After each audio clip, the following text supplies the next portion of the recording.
What's up, everyone? I hope it's Friday. This is definitely Invisible Walls, episode 104. Definitely apologize for getting the show out late. I know for a lot of you folks in Europe, it's been really late. Even some of the people on the East Coast, I think it's maybe getting a little late. We lost power, so... Yeah, things beyond our control. We apologize, guys. Hopefully this one goes up a little earlier. We do have a great show to try to make it up to you guys. We have a guest on the show today. I'm not going to spoil right away. We have a crew of people coming back from Capcom's event in Hawaii. Lucky bitches. Although you still haven't got any sun, Bloodworth. What's up? You're still as pale as I am. Hey, that's what they do. They take you out to an exclusive location and have you in a dark room playing video games. So. And on the show to do it today is, as always, Ryan Stevens. I'm glad to be here. Mike Damiani. Hello. Patrick Morales. Good day to you, internets. And as you all heard already, the very pale, very tall Daniel Bloodworth. Aloha.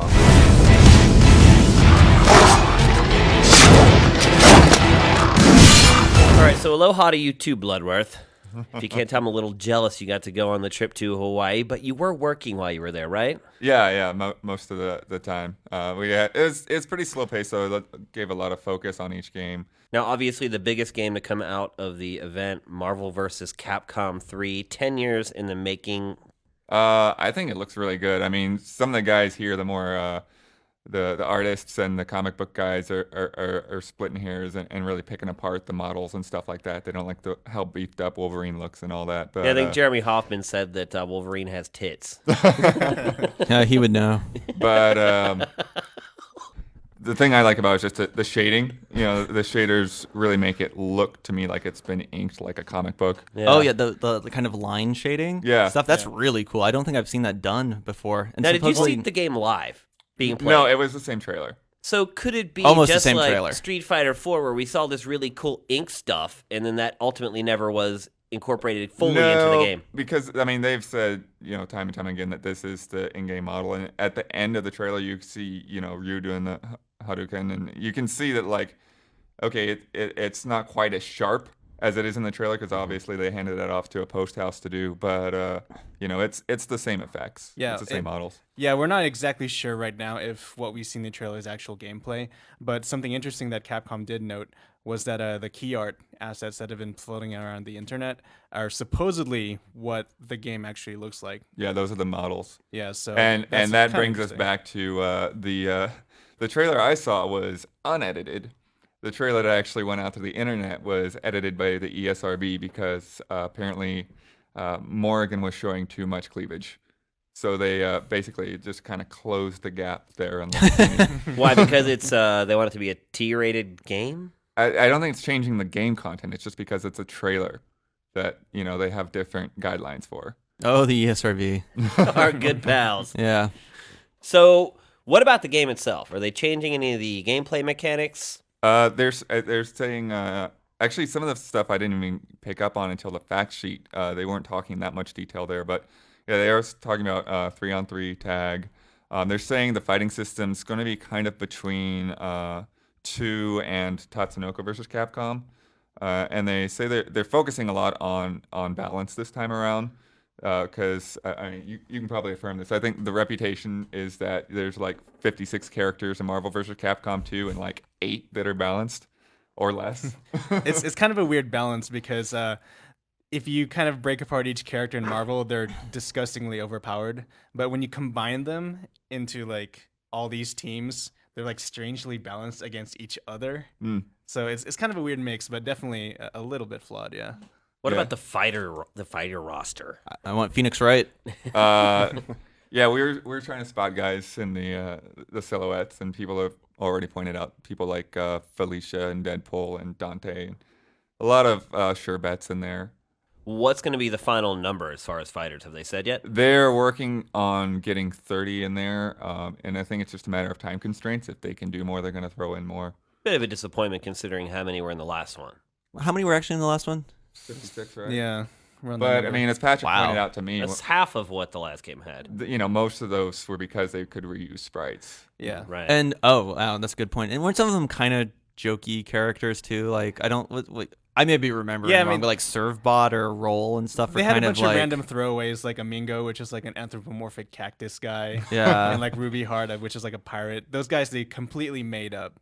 Something that seems kind of weird to me is that they are also taking an interest in fleshing out the story a little more, right? Yeah, they're saying that everyone's going to have really unique storylines. Oh, they must have seen More than most Mortal Marvel Kombat versus DC and took a cue from there. That's hilarious. When you talk to them about how they were going about choosing the characters, what was it that they said? They said they were looking for Something special that would cool things that they could show off, right?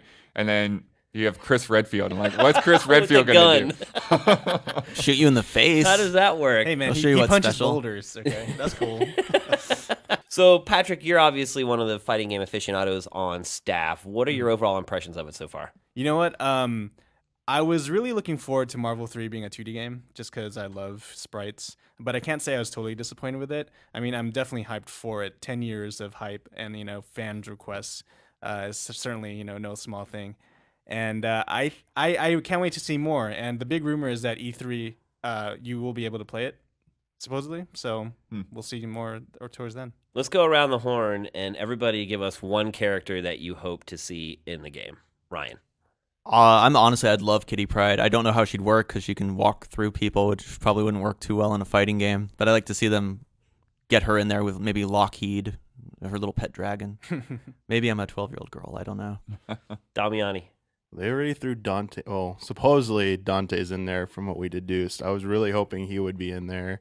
I'd like to see maybe a different version of from the Capcom side, a different version of Zero. I know they threw him into TVC. Morales. Maybe a little bit too obscure, but I'd love to see Jean from God Hand in there. That'd be kind of an interesting Capcom pick. I think for me, probably Nightcrawler. A lot of fast moves and teleports and stuff like that. I think for me it would be Beautiful Joe. Just to see if they could work in the time manipulation stuff in there somehow in his character. I don't know how they'd ever balance that stuff, but I think it'd be really cool. So what about the rest of the games? Obviously they did announce and show off the first trailer for Bionic Commando Rearm 2. That was the other new game, which Rich Brown got all excited about, and it's from the X-Grin guys too, so it seems Fat Shark, I guess, a lot of the same guys working on it. And so you that's can cool. jump. Yeah, mind blown. Great trailer. And then announcing for the first time that they're coming to the U.S., they had Sengoku Basara Samurai Heroes, which is a PS3 and Wii title. Okamiden, which I got to play there and plays really well. Everyone said Okami would be perfect fit for the DS, and it is. And that's Did they coming out next sacrifice year. anything in scale, putting it on the DS? It's not as wide open of a game. You don't have these huge open fields to go through. But it plays really well. They've adjusted the camera system, so because you don't have an analog stick to direct a camera, it's just really smart and follows and kind of guides you where you're supposed to go. They also showed off Dead Rising 2 co-op for the first time, which Johnny was pretty addicted to. And in there, they also showed some new weapons and items. Like you can get a helicopter, like a toy helicopter, and put it out, and the flashing lights and stuff will attract a bunch of zombies. And then so the other guy can use a flamethrower, or you can actually attach a machete to one of the helicopter blades and just start whacking off all their heads. They showed all the online modes for Super Street Fighter 4, the tournament DLC there, which comes out on June 15th. That's a free download. And it's going to allow Capcom and us to do some really cool stuff with tournaments, hold official tournaments and stuff. Somebody can just be a host, and all the people jump in. There's 8 players, and then you can set up additional brackets and things. And speaking of us and Capcom doing cool stuff with Super Street Fighter 4, Patrick. Oh, yes, that reminds me. On April 26th, we will be having a very special edition of Hour 1 for Super Street Fighter 4. And we have Justin Wong, actually, world-famous tournament player, on hand. North American champ, right? Street Fighter 4. He's a North American champ, tournament legend. He's playing an hour of Street Fighter 4 just for us and just for you. And he'll be in chat at 3 p.m. Pacific Standard Time for you to ask questions, tips, advice. And he'll be back again for a second round at 6 p.m. So definitely check that out. Asking him questions that he can supply you that nobody else can. So make sure you make the best of that. Did you get any kind of feeling that they might be holding some stuff for E3? They better be. They didn't really go. I mean, yeah, everyone always says that. There's more stuff at E3, so.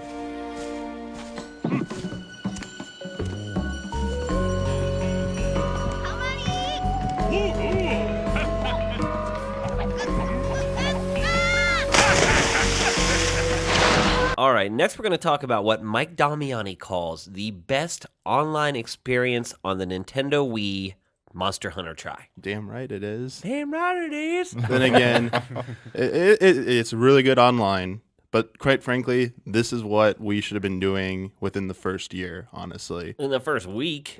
First week, but a year, you give a system a year. I have no problem jumping in on Modern Warfare on the Wii and just playing with random dudes. Then there's Mario Kart 2, which has the channel, and I can pop in there and see if anyone has ghosts that I can race against, and I can match up with people. But with Monster Hunter, it's like, okay, I get zapped into this huge world that has like a ton of sort of real estate to it. There's several different counters you go to. You go to one that takes you to another place. But it's just a bunch of steps to confirm that no one gets left behind, because you don't want to get into a quest and someone didn't confirm, and then you're 3 people in there, and it's a 4-person quest that you need them, and you're screwed over. Like, you just wasted your time. That's what happened to going me. there. I went into a quest by myself. But that's why they have so many avenues of communication. This, like the Wii Speak. I personally use the keyboard and the Wii Speak, so I can type I and have stuff. neither. Oh, see, you should maybe try one of those out. Just try unhook your PC keyboard and plug it into the Wii. It works like that.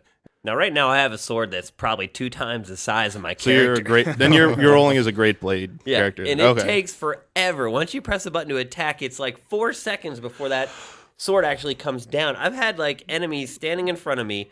I start the attack sequence. They run away and then run back, and then I hit them. It's like, See, you really have to account for the time it takes. You do, to attack. and that's why you have to stand. We point out that you have to stand back and actually observe your enemies and figure out their habits and behaviors, because that's a slow character. If you're running in there, you're going to be missing a lot. They'll get around you and attack you, but there are other weapon types out there. The sword and shield guy is really quick and fast. Yeah. That guy instantly draws and stuff. The only thing is when he's when all this stuff's sheathed, he does kind of like a lunge attack to begin, but he's got really good mobility when he has his weapons out. But yeah, the Great Blade, you just gotta. That's what I was playing as. I know I enjoy it. Yeah, it's slow, but against those big guys who when are you land a slow, shot, it definitely it has a makes an bigger impact. impact And that's part of Monster Hunter's charm too, right? You have so many weapon classes to choose from that kind of, jives with your own like playing style. Like the hammer and the greatsword, those are like high risk, high reward types of weapons, or you can play a little bit more conservatively, with the sword and board. So I think that's kind of cool how it gives you that choice. You're not confined to just, having a generic weapon to slash and hack through the entire game with. Like, it gives you a choice. Yeah, and they had the range weapon this time. They actually the gun, they made it more effective this time, because a lot of people were saying in the previous ones that it's always been like a support type thing in the quest. This time they made it good enough that you can solo with it.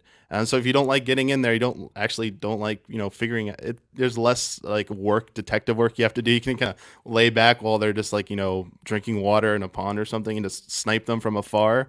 So, there's a good flexibility with that. So maybe try rolling as a different character and you might have more fun. I know it looks cool with the blade, but it is really slow, dude. It is kind of annoying. One thing that drives me bonkers about this game, and maybe about every game in this genre, is when you're like farming or you're picking like herbs. Like, why do I have to watch the guy go through the animation of getting on his knees, pulling the herbs out? Why? Just Immersion. Give me the question mark and let me hit the X until I get all the herbs and let me go on my way. That is slightly annoying. I also know that like in some situations, like they want it to be where it's like a dangerous risk attached to it? Yeah, there's a risk, so you have to take it, but there's an enemy. But here's a small little pro tip that most Monster Hunter players have. This was passed along to me as well. If you have another player with you and online, have them tap the kick button and it'll cancel your animation. So when you're picking, have them kick you. You'll get the item, and hey, they all do it. Apparently it's pretty standard. When I saw that, I was like, oh really? That's pretty cool. But the default way, yeah, I think it's just a risk factor. They want you to like, hey, if you're picking it, you're gonna be slow. This enemy might come pick you off or something. So yeah, maybe they should do it so if there's no enemies around, you don't have to do it. If there are enemies around, then it makes you pick them. But I've been in fields where there's no enemies at all, and I'm sitting there like going through this process of trying. To me, Monster Hunter seems to be comprised mainly of 3 things. Like 1, the weapon classes, like trying to figure out which weapon you like. 2, trying to cook up all these strategies against all the different monsters you fight. And then 3 is like seeing your gear advance, as you harvest all these parts from the monsters. Do you think that Try does anything to kind of break out of those central three things, or is it still kind of like the same grindy It's kind of it's gameplay? exactly just what you said. I mean, for those who don't know, it's not an RPG in where there are levels and stuff. It's all about your gear. You want to take on more difficult monsters, you got to do that grind to get all those materials, forge your new gear, or else you can't stand up to them. It's exactly that. Coming out with this game is the Classic Controller Pro. Yeah, Which I've had since it came out in Japan. Right. exactly. And it was like, That's why- all I wanted was a black controller Pro. Is the cord longer on this one? Because this one was really short when I saw it. Yeah. It's still pretty short. I mean, it's basically No. it's the same length actually. Yeah. Okay. I mean, it's basically a PlayStation controller without rumble, Exactly. but it's got the handles that you had on the GameCube controller, so it's a little more ergonomic, I guess. Yeah, it just rearranges what the old one did. Now, honestly, I played it with the original classic controller. It might feel better in your hands to hold the classic Pro, but honestly, those extra buttons on the shoulders don't do anything. They don't use them. Try. They don't do anything. That has been my So- biggest complaint because I love the way those buttons feel in my hand. Yeah. But because they're retardedly placed on the original classic controller, nothing uses them. When you shine, you know how I feel. Said all the time, you know how I feel. All right, so once again, we have a guest in-house on Invisible Walls. Today we have Brandon Chung, ex-pandemic, working on some really cool stuff now. First, everybody wants the dirt on the demise of Pandemic. I think all of us in the entire industry was kind of rooting for you guys. I think everyone was kind of upset about it, how everything shook down. Can you give us a real story? Sure. Or can you? Well, I mean, I think it was just, circumstances, and we had some games that didn't sell as much as we'd like they would. And, unfortunately, things just didn't turn out well. Were you guys surprised when it happened? Yeah, I mean, we felt that something might be happening because you could kind of feel something was going to happen, but I don't think anyone was expecting the entire studio was going to be just disappear off the face of the planet. Now, what have you been doing since? Yeah, so I've been working on a few indie games. I decided to just start my little one-man effort and just making games on my own. And I've made a game called Flotilla, and I'm working on another game right now. And prior to that, I made a little game called Gravity Bone for the Quake 2 engine. Now, what has it been like sort of shifting from this huge corporate-owned developer to doing things on your own? Well, it's very different. I mean, you don't have an army of artists and programmers and QA people that are like you work with every day. Now it's kind of you have to wear every single hat at the same time, and you got to do marketing and business stuff and all this paperwork. Yeah, But I mean, now, it's- what role did you have there at Pandemic before this? Oh yeah, Pandemic. I was kind of I did a lot of level design and a lot of systems design for multiplayer and cameras and things like that. And you were a Quake modder like originally, right? Yeah. Prior to Pandemic, that's part of what got me hired at Pandemic was my little portfolio of little mods and stuff for Quake and Half-Life, things like that. So you've kind of done the full wave of, enthusiast to commercial designer to indie developer. Right. So I've gone from mods to AAA studio, and I'm going back to my little one-man studio thing. Now, if you hadn't worked at Pandemic for a spell of time, do you think you'd be able to do what you're doing now? No, I don't think so. I mean, you work in that environment full of such creative people. They're so smart at what they do. And you just pure osmosis, you just learn all this stuff about art and programming and marketing and producing, things like that. What would you say the indie landscape is like right now? Is there a lot of opportunity out there? Do you have to really hustle to make it happen? Games as a form of media is just so young right now. There's so much unexplored territory. It kind of feels like when cinema was first starting. It's just a camera sitting in front of a train and you see the train passing by. And I kind of think that's where we are right now. And I think there's so much room for people to do new stuff, to experiment with new genres. I mean, just in the past 10 years, we've seen like the birth of so much new genres. Open world GTA games. You got the music games. You got all so much new things to come, I think. Now with Flotilla, you are charging money, and like when Gravity Bone came out, you were employed at Pandemic. You released Gravity Bone, all the blogs go crazy. It's free, everyone's downloading it. posting funny videos and stuff like that. And now we have Flotilla, which is also very interesting because you did get it on the Xbox in a roundabout way. Was it at what point was it a conscious decision to start charging for something?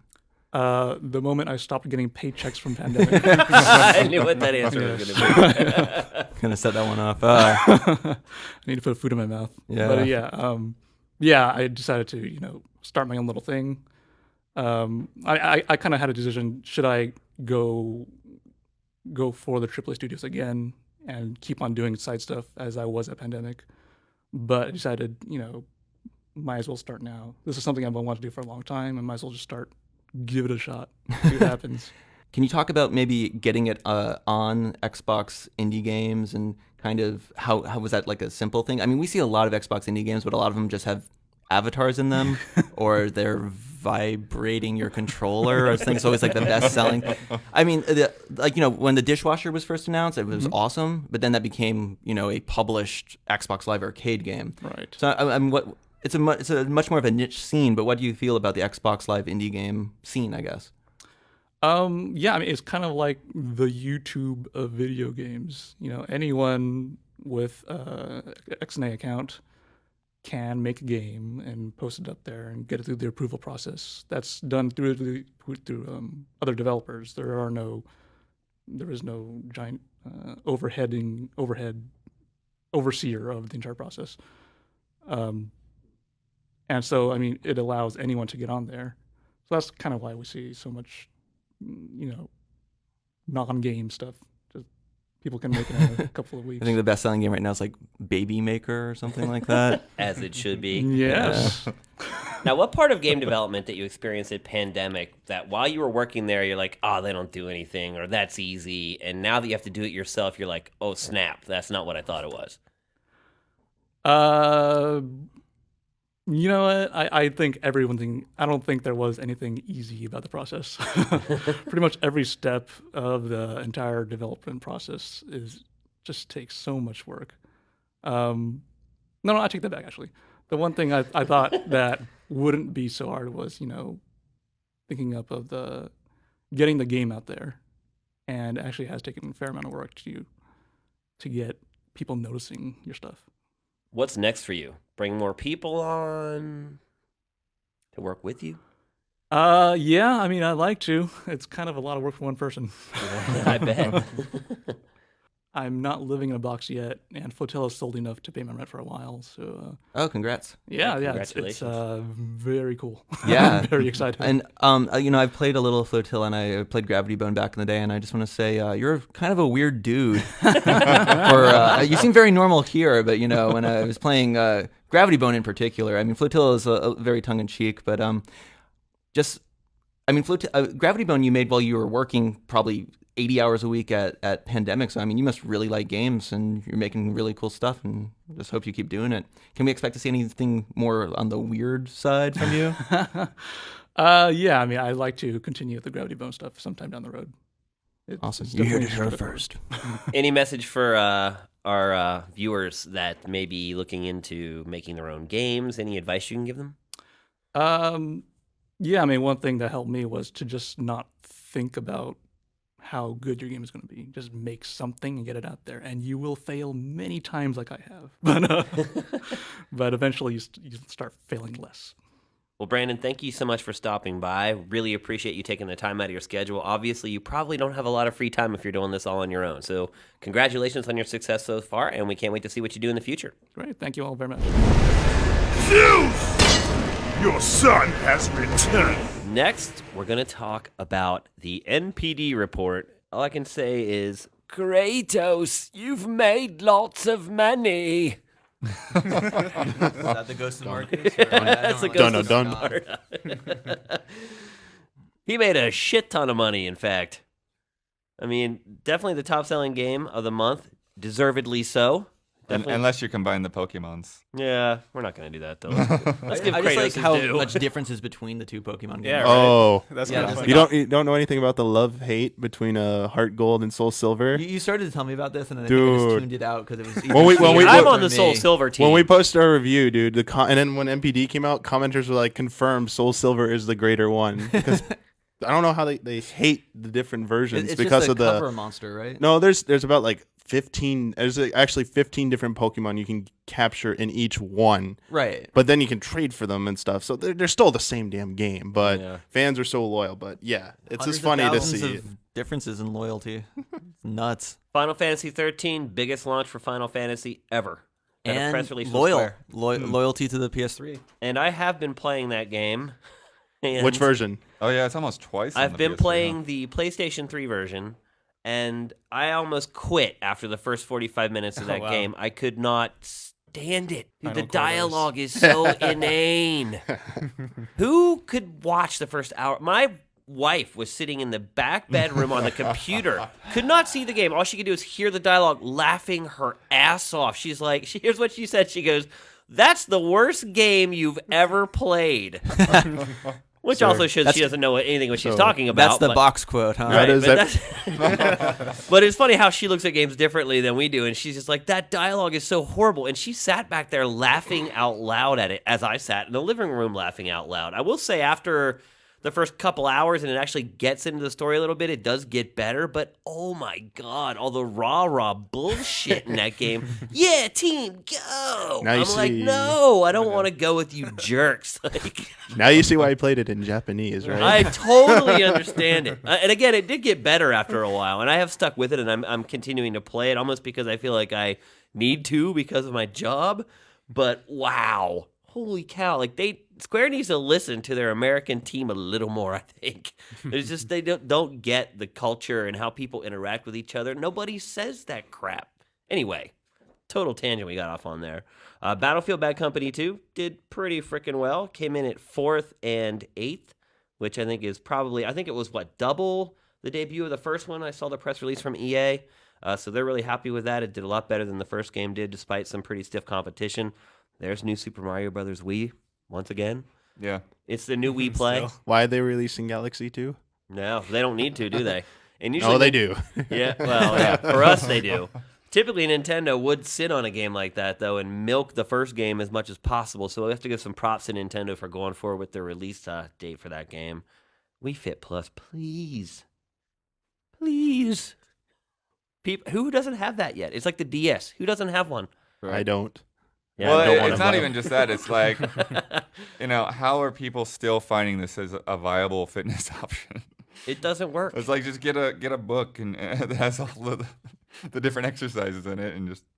And hardware, which is always what the fanboys love to talk about, but that war's been signed, sealed, and delivered for quite some time at this point. It looks like the Wii got back in stock, apparently. Over 500,000 sales in 1 month for March. That's pretty impressive. Mike, did you get the numbers on the XL? What were they saying? Oh, you mean the? 240,000? Oh, you're talking about the DS? Yeah. Oh no, it was only 141,000. 140,000. But okay. and which is what are they saying? That compared to the DS's first month, the DS Lite had like almost 900,000. Right. So that 3DS announcement probably had a little bit of an impact on the XL sales, though DS still had a gigantic month. Either that or that's the total number of geriatric gamers in the United States. Maybe their ad didn't run in the AARP magazine like they were expecting. Yeah. I mean, so the 360 quote unquote won that month over the PlayStation 3, but I think at this point those two No, platforms that's dead even pretty much. Yeah. I think that's pretty much what it is at this point. Those two platforms are just neck and neck, and I think that's probably the way it's going to go. I don't know if one game or one thing is going to push it one way or the other. If there is something, it would probably be either Natal or Move. But even then, I don't really see either one of these platforms getting a huge bump from that over the other one. I mean, God of War is out now, and Sony just released like a gazillion greatest hits games.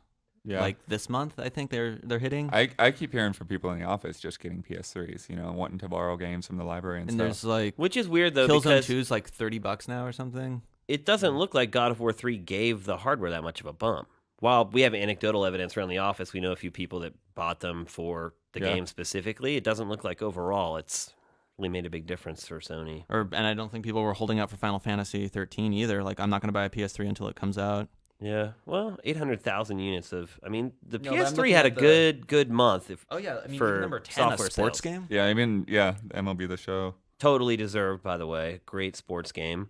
But overall, this is probably the best month for software ever for the PS3 as far as the top 10 on the NPD.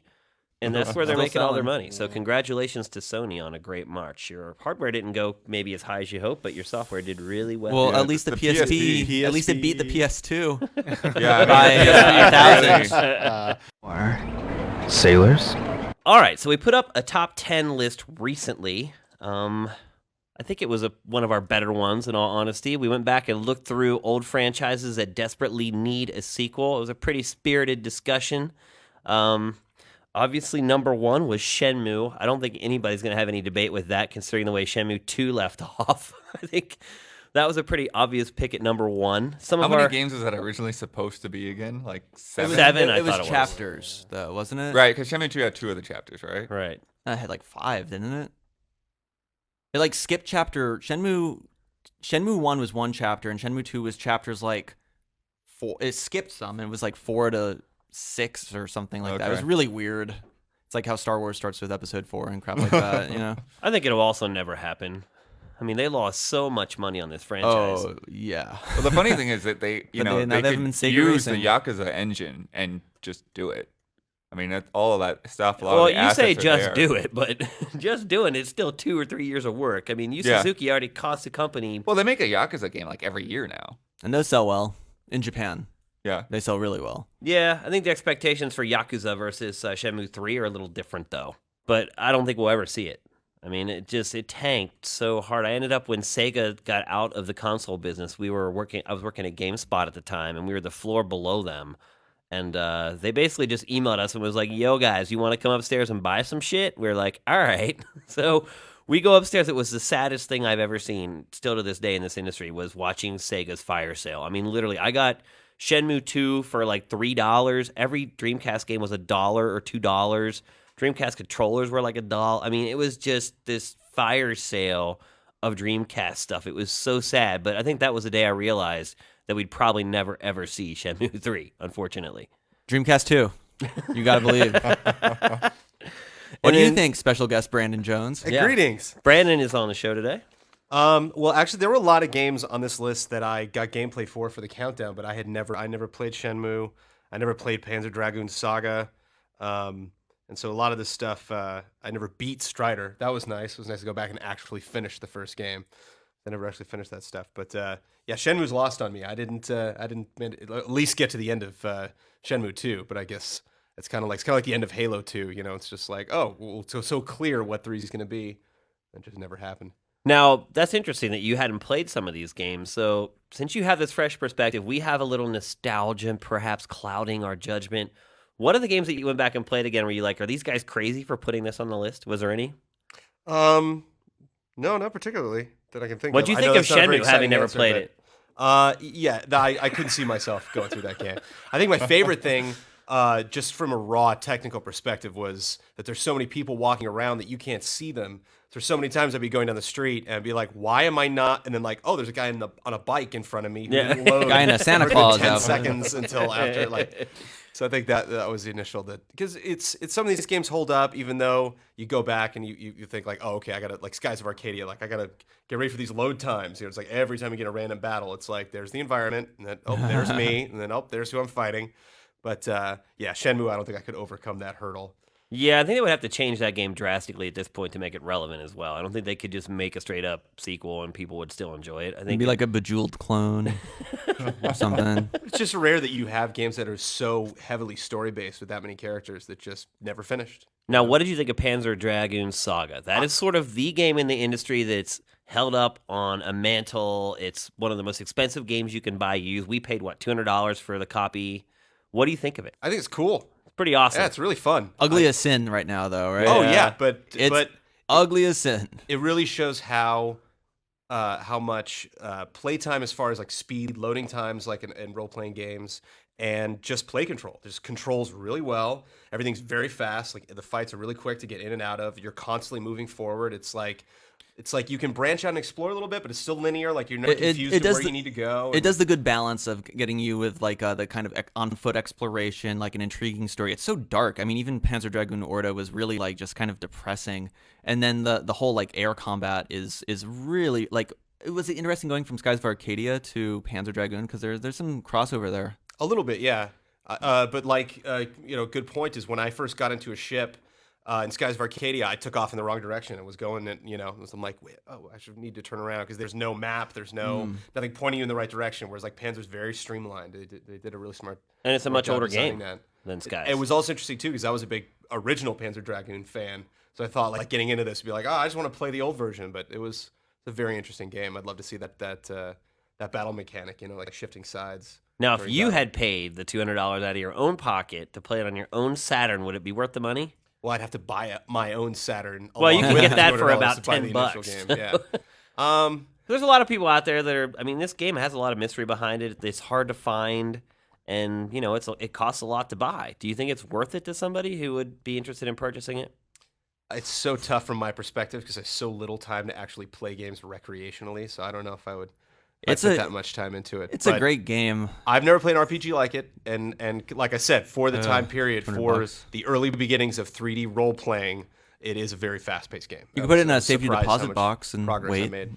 And watch his value go down. No, well, the Saturn is still really, really hard to emulate. So I know a bunch of people who had Rondo of Blood, are kicking themselves in the butt with the Virtual Console release. I guess the eBay prices have dropped dramatically, but I don't know, man. Saturn emulation. I know some of those games got PC ports, and the GameTap had a couple of them, but I don't know, man. Panzer Dragoon Saga, probably not going to be the easiest game to play.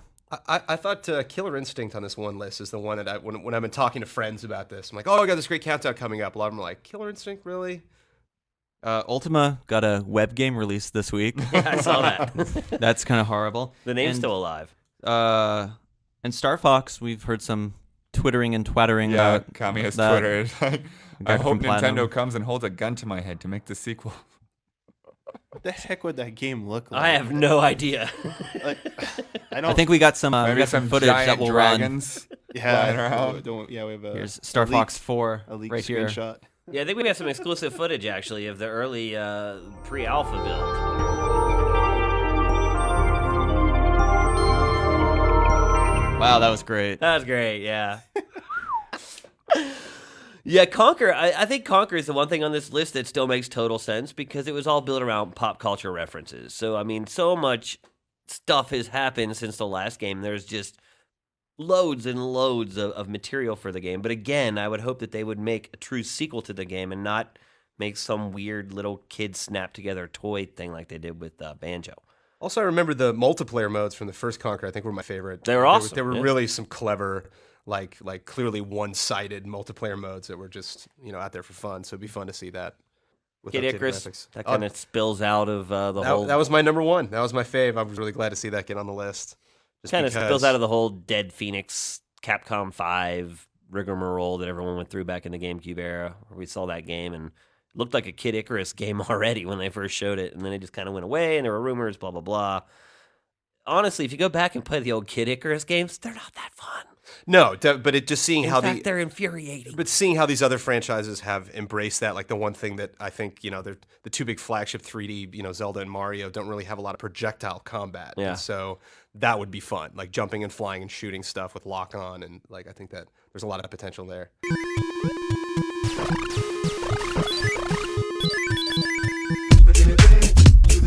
All right, that's going to do it for episode 104. Do not forget, next Monday, Hour 1 with Super Street Fighter 4. Justin Wong, North American Street Fighter 4 champion, will be there to give you tips and tricks and strategies. So make sure you check it out at 3 o'clock Pacific and 6 o'clock Pacific. We do 2 airings of it. Make sure you're there. Patrick will also be on there to answer questions, our GT editorial staffer. Thank you so much for watching. Thank you so much for listening. We'll see you next week. Invisible Walls is up and out.